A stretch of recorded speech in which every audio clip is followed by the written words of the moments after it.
The mixtape all this week has featured Matt Porter, our very own gadget guy from Matt Porter Web Design. We've been chewing the cud about technology all this week and the fascination with gadgetry and life in the future. Is there one thing, Matt, we talked yesterday about where technology may have gone down the wrong route. Is there one area where you think it might be behind and needs to pick up the pace a bit? Is there a strand of life that technology has yet to improve? I've got very poor eyesight. I have to wear very thick glasses for years, and I now wear contact lenses. And therefore, when I use things like virtual reality headsets, when I play with them, unless I've got my contact lenses in, I can't use them because I've got a pair of glasses that get in the way and all of this sort of stuff. And it seems like a first world problem. Yeah. I think that there's just been developments made in putting displays on, building displays into contact lenses. Right. And when that finally becomes mainstream, that would just be amazing. I mean, I wear contact lenses now anyway, so I'm used to putting them in my eyes. It is odd, isn't it? Wearing glasses does seem very Victorian almost, and way beyond that, we're still doing it. Surely that can be... I'm not... All right, you could have a Cortina Mark III air filter over your face like they have in Star Trek. But apart from that, I think that that would be superb. I think that, I would just absolutely love the fact that I could shut my eyes and watch a film. It feels like it's a natural extension to the smartphone. I mean, I had a virtual reality headset on, like a head-up display. Almost. I actually had a headset on a couple of years ago, and I was looking for stuff that supported it, so you could turn your head around, and it would move accordingly. And I was watching these things, and YouTube supports it. If you say you've got a headset on, it will show you stuff, so you can it will move things around.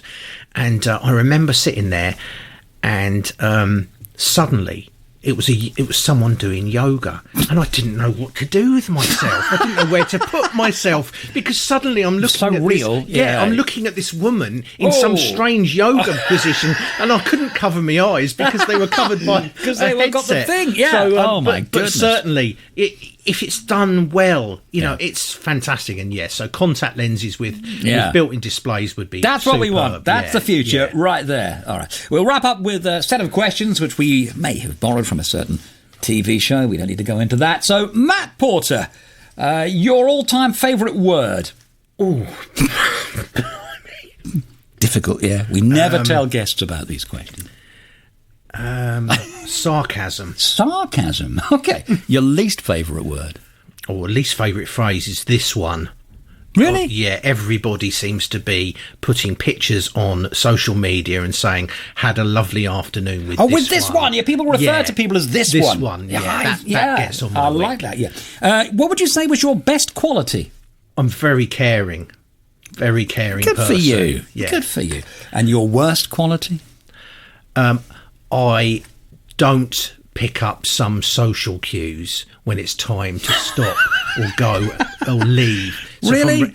So if I'm around someone's house... You'll just keep I chatting. don't get that social cue that it's now... They're standing there in their pyjamas with all the lights out, and I'm still there. Talking. Brilliant. Like that. Trek or Wars? Careful how you answer. Well, I would say... Isn't it...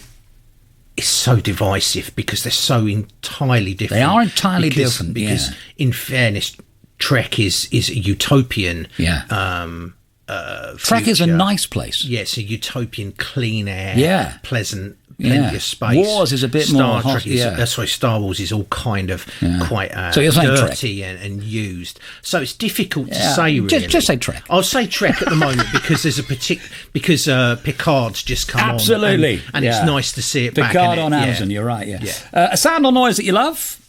Trains passing in the night in the distance. That's a great noise. Oh my God, that's just I always love the reference in Jeff Wayne's War of the Worlds. Trains in the distance softened almost into melody by the distance. That's a lovely phrase. I used to hear the trains at night when I was young, and I think I did actually look it up, and apparently it is a thing. Most people find the sound of trains passing in the quite comforting. It is a thing. I'm not surprised.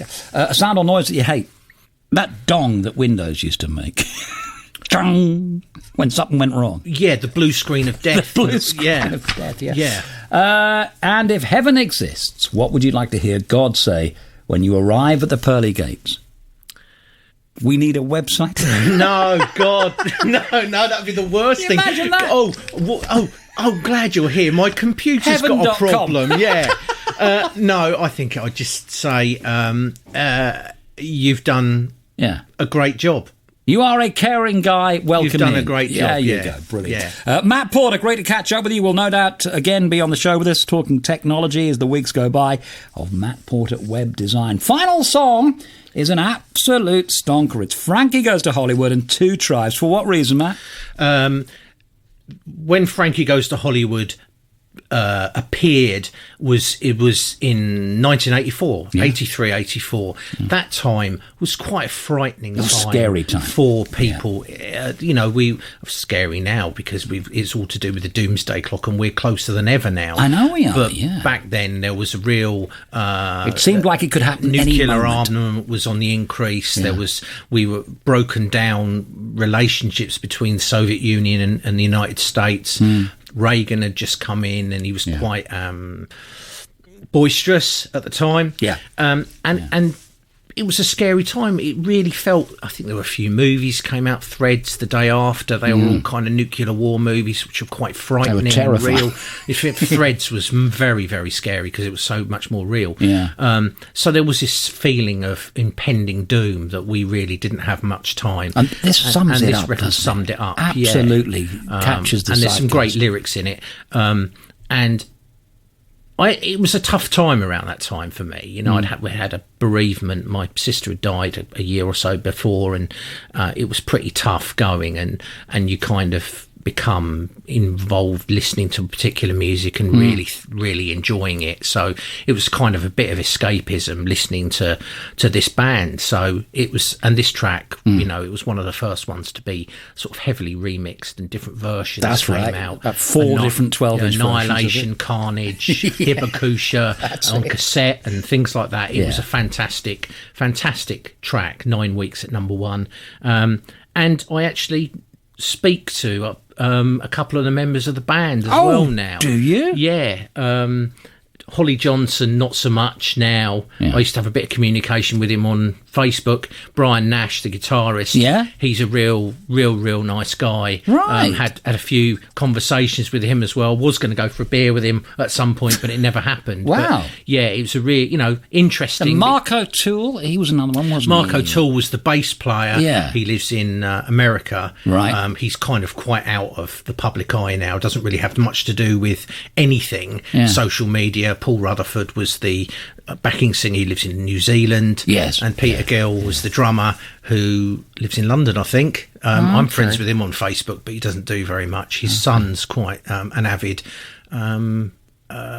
surfer. So, there you go. There you go. But back in the day, they all got together with the help of Trevor Horn, of course. Trevor Horn, who did a remarkable job. Yeah, I went to his house actually. No. Yes, I went to his house. Oh, don't for a Christmas party. Yeah. 27 years ago. Yeah. So one of my friends, her uncle, worked for Stiff Records. Right. And Stiff was bought by ZTT, who Trevor Horn owned with Jill Sinclair. Yeah. They were invited to his Christmas party, which was a place called Hookend Manor in Oxfordshire, which was owned by Dave Gilmore. He just bought it from Dave Gilmore.